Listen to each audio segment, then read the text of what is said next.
Hostia, sol del amor, tu luz inflama el corazón de México leal, el corazón de un pueblo que te ama, el corazón de un pueblo que te aclama en tu paso triunfal.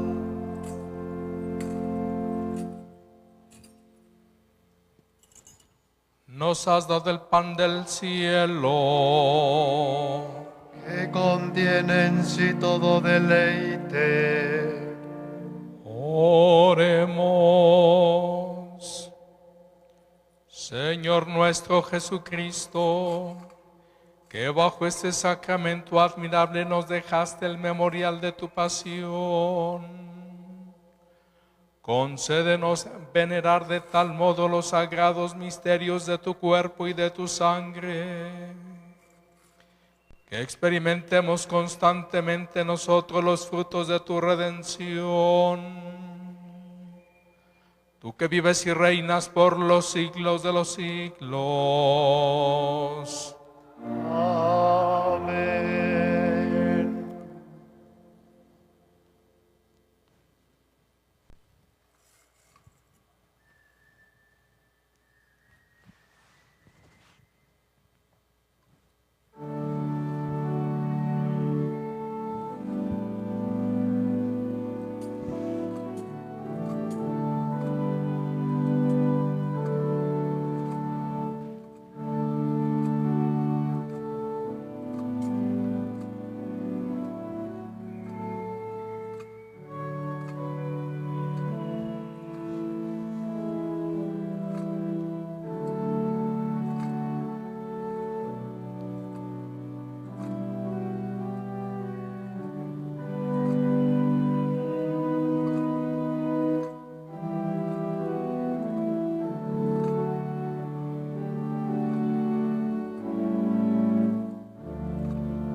Bendito sea Dios. Bendito sea Dios. Bendito sea su santo nombre. Bendito sea Jesucristo, verdadero Dios y verdadero hombre. Bendito sea Jesús. Bendito sea su sacratísimo corazón. Bendita sea su preciosísima sangre. Bendito sea Jesucristo en el santísimo sacramento del altar. Bendito sea Jesucristo en el santísimo sacramento del altar. Bendito sea el nombre de Jesús. Bendito sea el nombre de Jesús. Bendito sea el Espíritu Santo Paráclito. Bendita sea la gran Madre de Dios, María Santísima.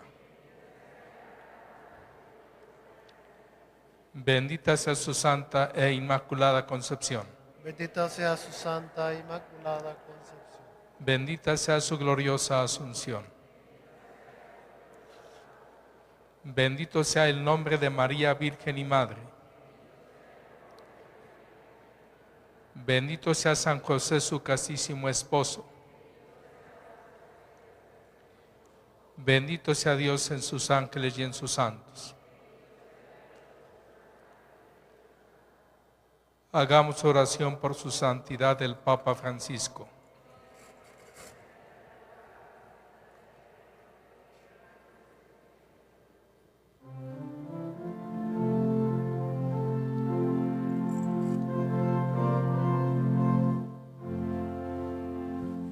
Tú reinarás, este es el grito que ardiente exhala nuestra fe.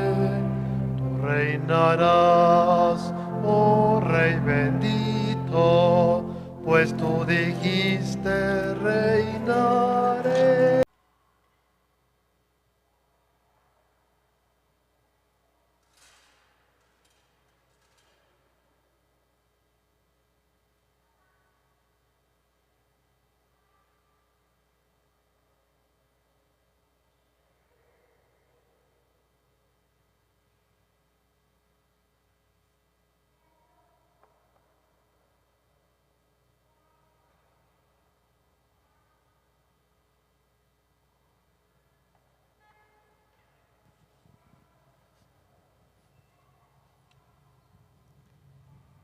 En el nombre del Padre, del Hijo y del Espíritu Santo. Ven, Espíritu Santo, llena los corazones de tus fieles y enciende en ellos el fuego de tu amor. Envía, Señor, tu Espíritu y renovarás la faz de la tierra. Oremos. Oh Dios, que nos has iluminado con la luz del Espíritu Santo, concédenos ser guiados siempre con esta misma luz, para que asintamos con rectitud y gocemos siempre de tus eternos consuelos. Por Jesucristo nuestro Señor. Trono la sabiduría. Sentaditos. Vamos a comenzar con un texto del Evangelio según San Lucas, capítulo 12, versículos del 11 y siguientes.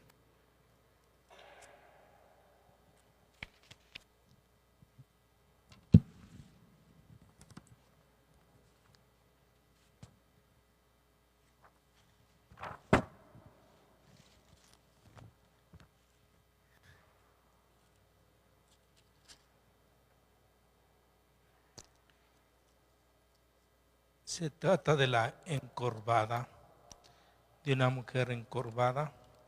Más que se me perdió aquí el texto. Y ya me faltan ojos, me sobran hojas y me faltan dedos también.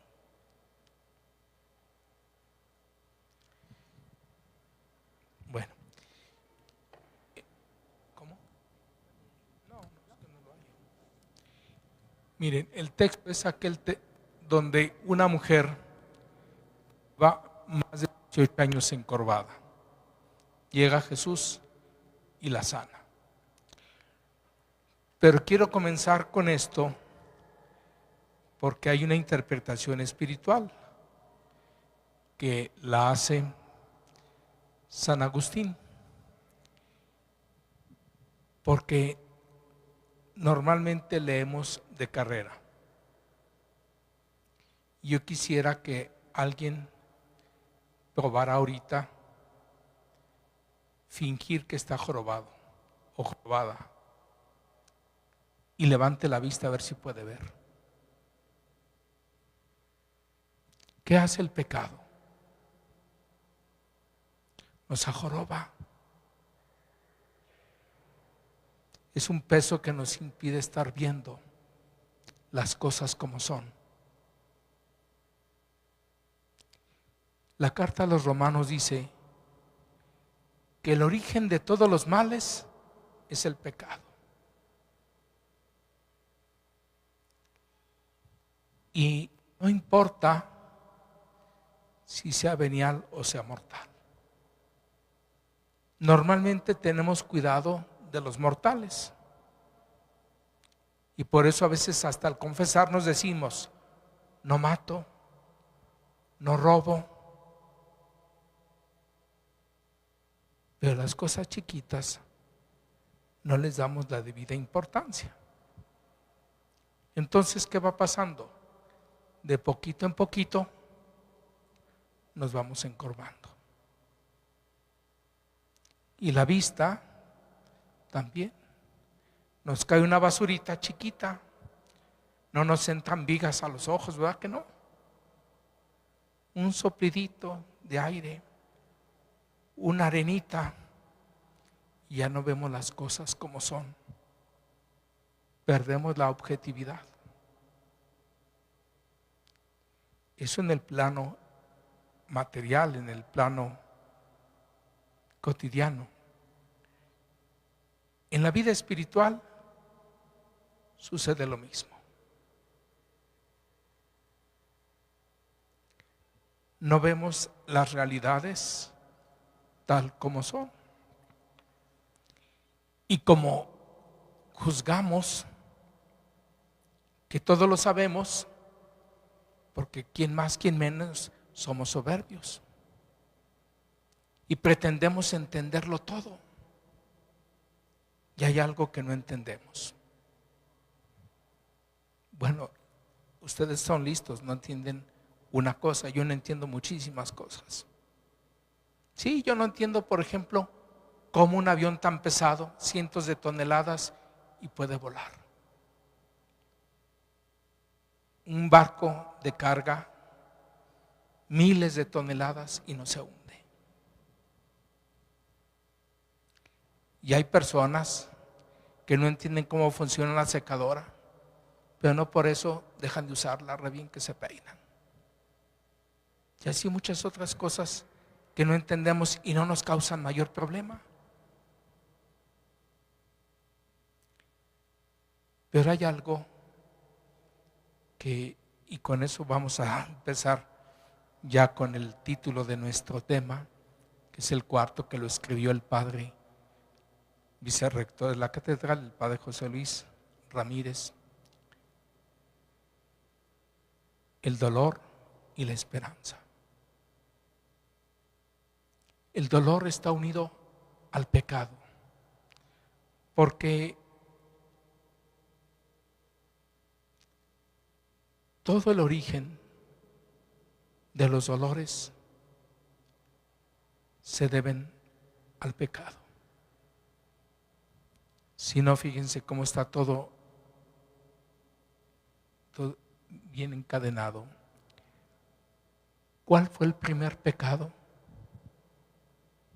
Lo llamamos pecado original. Pero como ya somos adultos, le vamos a poner un adjetivo calificativo.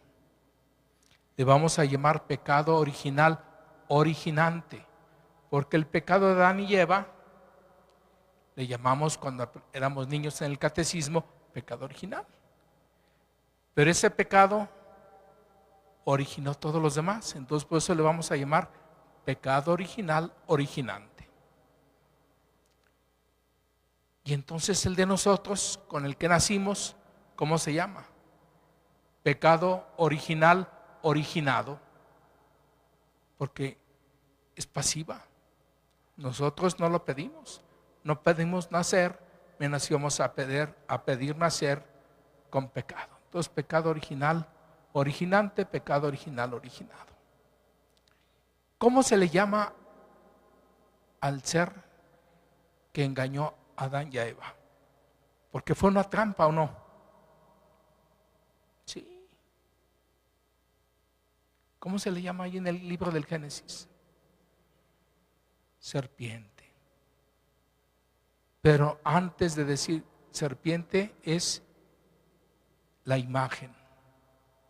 Le llama demonio. ¿Saben qué significa demonio? El padre de la mentira, el origen del engaño. Les hizo creer a Adán y Eva cosas que eran falsas como si fueran verdaderas. Y cayeron. Y después, ¿cómo se le llama? Satanás. Satanás significa el padre de la división, el origen de la partición, el que separa. ¿Qué fue el efecto más grave del pecado original? Decimos la pérdida de la gracia original.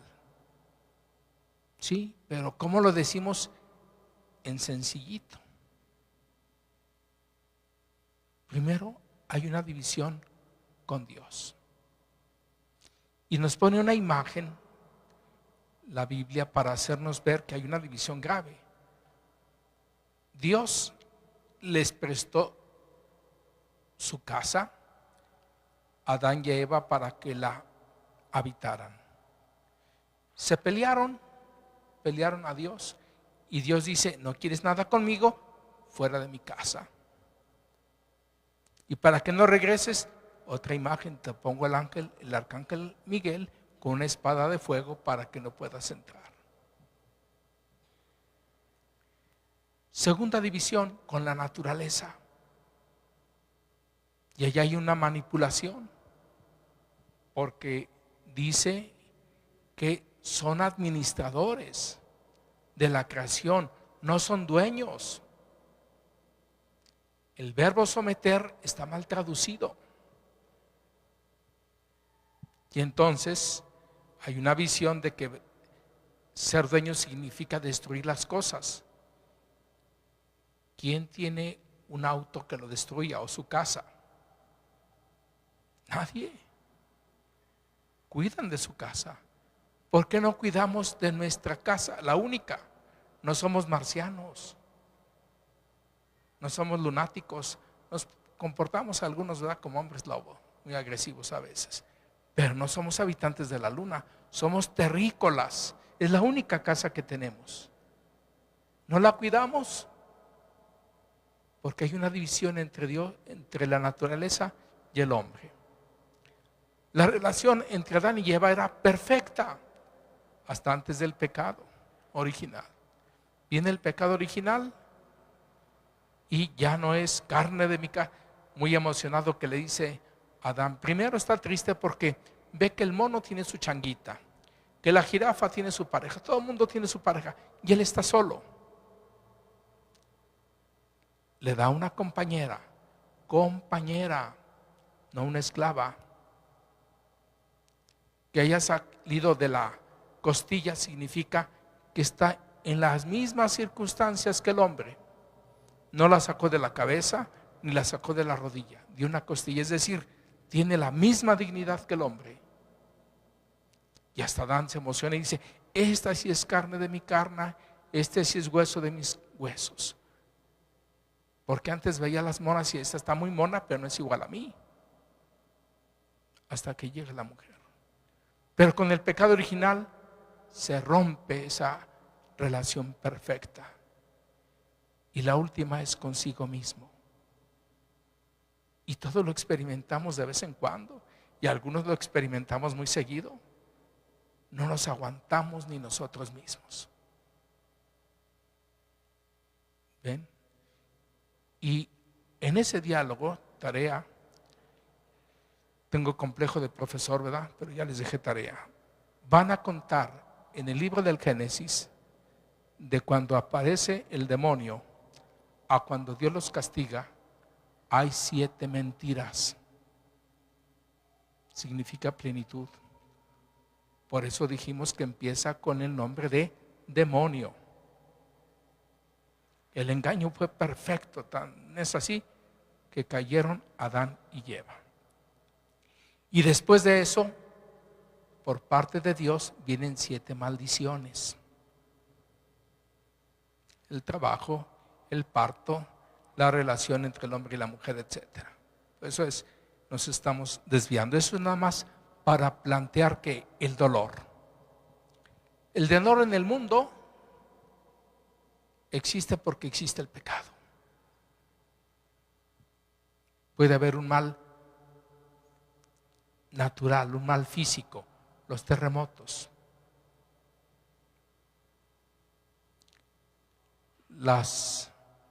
un diluvio o una tormenta o una baja de temperatura muy grande.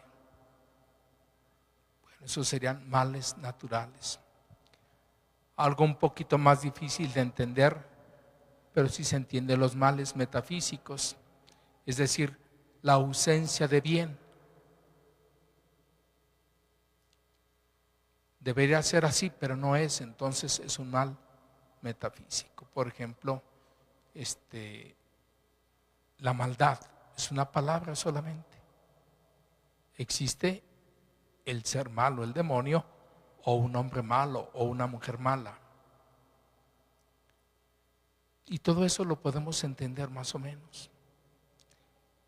El que nos cuesta, y no se apuren, Dios no nos va a hacer examen. A ver, explícame el mal moral. ¿Por qué existe el mal moral? No se apuren. No nos van a preguntar sobre eso. Nos van a preguntar cuánto amaste. La caridad. Bueno, el mal moral es cuando no amamos a Dios sobre todas las cosas. Y no hay para qué entenderlo. Así como les dije, yo no me voy a privar si un día se me ofrece. Nunca he viajado en barco, pero si un día puedo viajar en barco, no voy a decir, No viajo porque no entiendo por qué no se hunde el barco. No, que entienda el ingeniero, el que lo hizo. Yo no ocupo entender cómo vuela un avión, cómo flota un barco, ¿no? Cómo funciona mi carro, tampoco. Entonces, ¿cómo funciona el pecado? Tampoco. ¿Por qué se originó el mal? Porque ponemos a Dios como si fuera tonto y nosotros como muy sabios. ¿Por qué si existe Dios, existe el mal? ¿Por qué Dios permite tanta maldad, tanta injusticia? ¿Dónde estaba Dios cuando secuestraron a mi esposo, cuando mataron a mi hijo? ¿Dónde está Dios cuando hay tanto aborto? Cuando hay tanta infidelidad, tanto adulterio, tanto sacrilegio, ¿dónde está Dios? El primero que sufre con el mal es Dios. Y por eso desde ahí, desde el libro del Génesis, prometió un Salvador. Y entonces nos vamos a preguntar nosotros, ¿tiene sentido esta vida llena de dolor, rencores, maldades? Sí tiene sentido, desde Dios. Y no hay por qué entenderlo, hay que aceptarlo. ¿Dios quiso que su hijo muriera en la cruz? No lo mandó a eso. Yo respeto la libertad de los hombres. Y Jesús muere en la cruz no porque el Padre quiera que su hijo muera en la cruz, sino porque aquellos que debimos estar en la cruz fuimos perdonados y justificados. Jesús en la cruz dice: Padre, perdónalos porque no saben lo que hacen. Ya viejos barbudos y no sabían lo que hacían. Pero ese es el amor. Nos perdonó y nos justificó. Y no solamente eso, ha querido que participemos en nuestra propia salvación. Dios, que no se me peguen las bujías porque a las 8:15 tengo que terminar.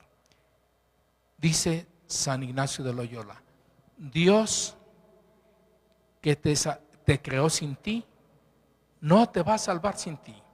Entonces tenemos que tener una participación activa en nuestra propia redención y en la redención de los demás. Y entonces se ocupa un poder más grande que el de Superman. ¿Sí sabían que Superman es una caricatura creada por 2 judíos?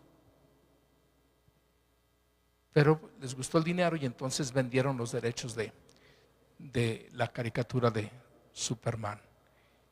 Y como para ellos el Mesías no es Dios, le pusieron una limitante. ¿Cuál es la limitante de Superman? La kriptonita. Entonces, Dios nos va a dar un poder. ¿Cuál? Su misma vida divina y personificada, personalizada. El día del bautismo, ¿cómo nos dijeron? Secundino, Petronilo, yo te bautizo en el nombre del Padre, del Hijo y del Espíritu Santo. Dios nos habló por nuestro nombre. No es de una manera masiva, sino personalizada, individualizada. Y entonces ese poder de Dios comienza con el bautismo. Se va a fortalecer con la confirmación. Y en la Eucaristía nos pasa algo fabuloso. Ya hablamos de caricaturas, vamos a seguirle con las caricaturas gringas. Popeye, antes de las espinacas aunque está medio ponchado, Brutus, que significa feo en latín. Se lo suena, pero si con una mano, facilito. ¿Qué pasa? Come espinacas y se transforma. Pero aquí hay una diferencia en la Eucaristía. El poder de Dios no es para destruir. Dios Padre no destruyó al demonio. Jesucristo no destruye al demonio. Jesucristo no destruye a los pecadores, nos reconcilia, nos perdona, nos cura, nos lava, nos vuelve a regresar su vida divina. Entonces, la Eucaristía nos da ese alimento y dicen por allá los nutriólogos, tú eres lo que comes.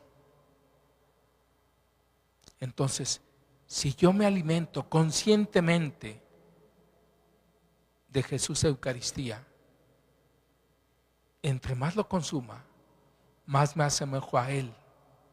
San Ireneo de León dice que por la recepción de la Eucaristía nos vamos haciendo dioses con minúscula. O sea, nos vamos haciendo muy parecidos a Jesús. Porque el cielo fue creado para Dios y sus ángeles. Entonces los humanos no cabemos. Pero como nos estamos alimentando de Cristo, entonces nos vamos haciendo, nos vamos divinizando. Por eso somos parte de su cuerpo, del cuerpo místico de Cristo, y por eso podemos ir. Y entonces, ahora sí, no se trata de que entendamos el misterio del dolor en el mundo, sino que con nuestras fragilidades, con nuestros defectos, con nuestras limitaciones, podemos remediar el dolor. ¿Por qué? Porque Dios nos ha cualificado a todos con el bautismo. La única y gran consagración que tenemos es el bautismo. Y quedamos igualados. Ya no hay gente de sangre azul, y si hay uno me lo traen para usarlo de tintero. Todos tenemos el mismo tono de sangre, porque fuimos cubiertos con la sangre del Cordero. Lean el libro del Apocalipsis, todos igualitos. Y esa sangre no mancha, purifica. Por eso todos estamos iguales. La única dignidad que tenemos es ser hijos de Dios. Y como el hijo tiene derecho a la herencia, nosotros, si no renunciamos por el pecado, no es que Dios nos lo arrebate. Si no renunciamos a la herencia por el pecado, tenemos derecho a la vida eterna. Somos frágiles, entonces cometemos pecados, pero Dios nos deja el remedio para que podamos salvarnos. Y hay un libro, el libro de Job, pero tampoco lo explica todo. Y es un libro inspirado. Cómo Job juzga en un primer momento que es bueno y que todo lo que le pasa es injusto. Y entonces cita a Dios a juicio.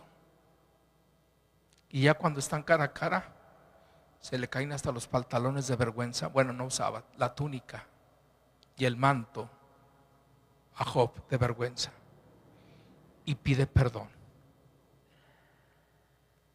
Y entonces dice que él va de ese momento en adelante a glorificar siempre a Dios. ¿Cómo se puede llegar a eso? No por el entendimiento, por el amor. Entonces, ¿qué tenemos que hacer? Amar. No se trata, señoras, de que entiendan al marido. Señores, no traten de entender a la esposa. No traten de entender a los hijos. A los padres menos. Somos una especie en peligro de extinción y muy trabajosos. Entonces, no se trata de que nos entendamos, sino de que nos amemos. Si fuera así, todos teníamos un coeficiente intelectual, ¿cómo se dice eso? IQ, de 300, de 500, ¿no? Pero habemos unos que tenemos menos de la media. La media de los mexicanitos es de 100, pero habemos algunos que tenemos 80. Y sin embargo, con la gracia de Dios sí podemos amar.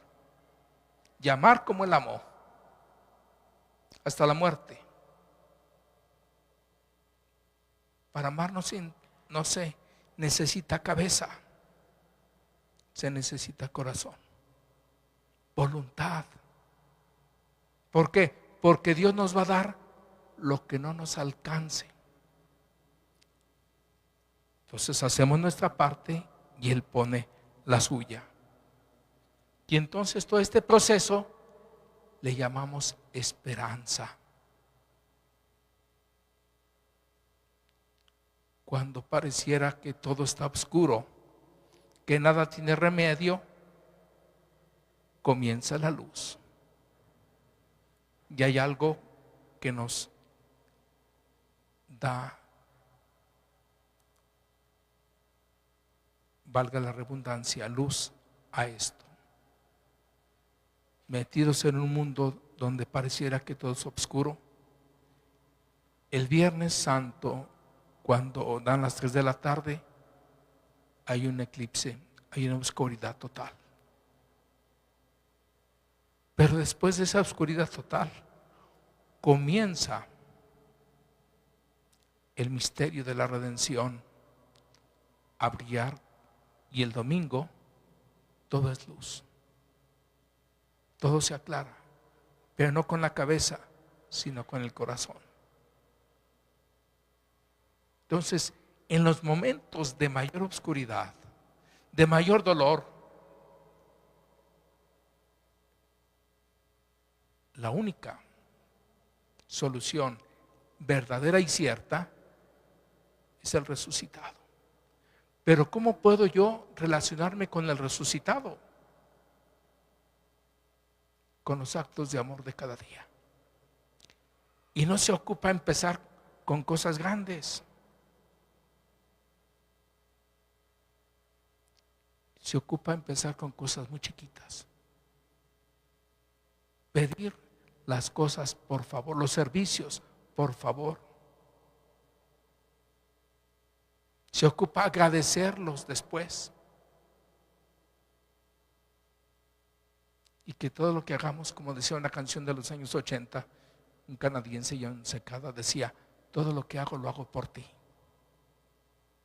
Y entonces todo lo que hace el esposo, todo, dormir, descansar, trabajar, todo tiene que ser por la esposa. Y la esposa, todo lo que haga, tiene que ser por el marido. Y juntos por los hijos. Así de fácil. Dios no nos pide hacer cosas trabajosas. A nosotros no nos pide, ni siquiera a los padres nos pide que convirtamos el agua en vino. No nos pide que caminemos sobre las aguas. No nos pide que enderecemos a los que están encorvados. Eso no nos toca a nosotros. Eso le toca a Dios. Entonces se abre la esperanza.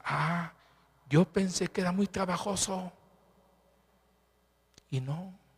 Si Dios nos pidiera cosas muy trabajosas y no nos diera su gracia, su poder en los sacramentos, sobre todo bautismo, Eucaristía, a los casados el matrimonio, sería injusto. Y si Él fuera injusto, no sería Dios.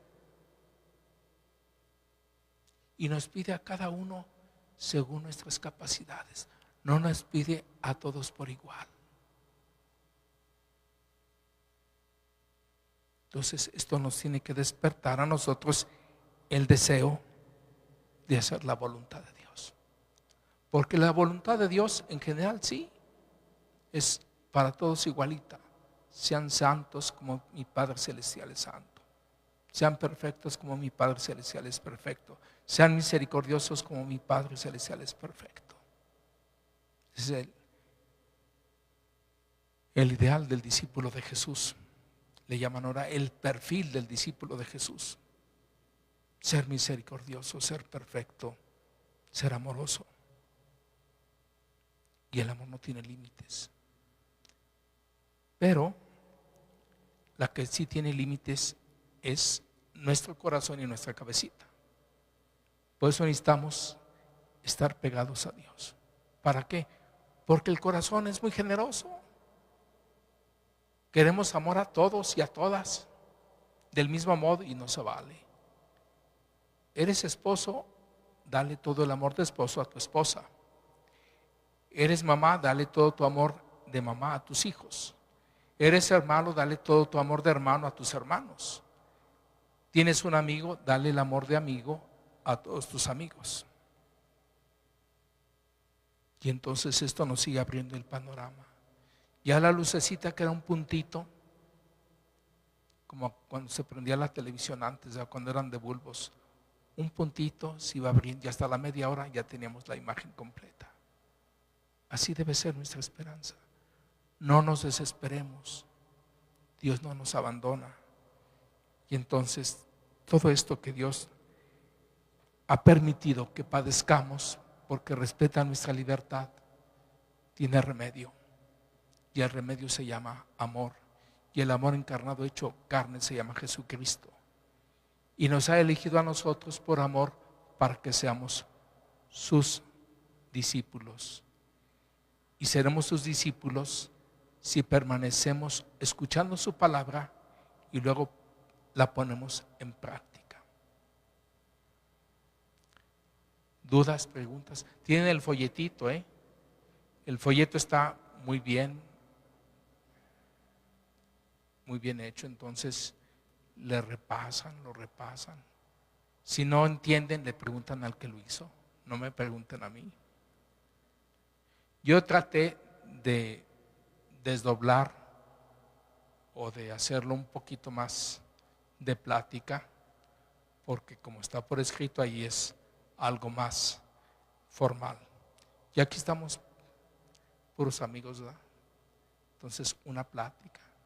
Pero si tienen alguna duda, alguna corrección, las quejas allá con el patroné, pero dudas, aportaciones, correcciones, con todo gusto.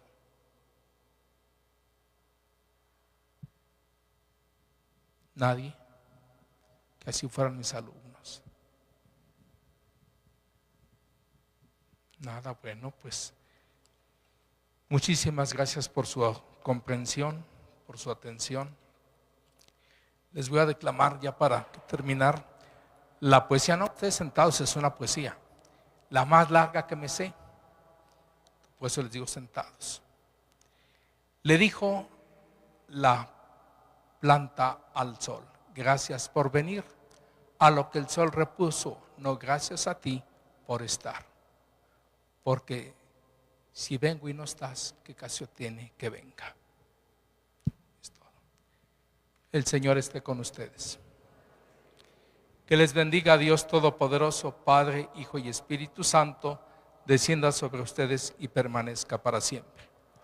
Entonces estamos en la página, lo que vimos ahora para que lo repasen, la página que está,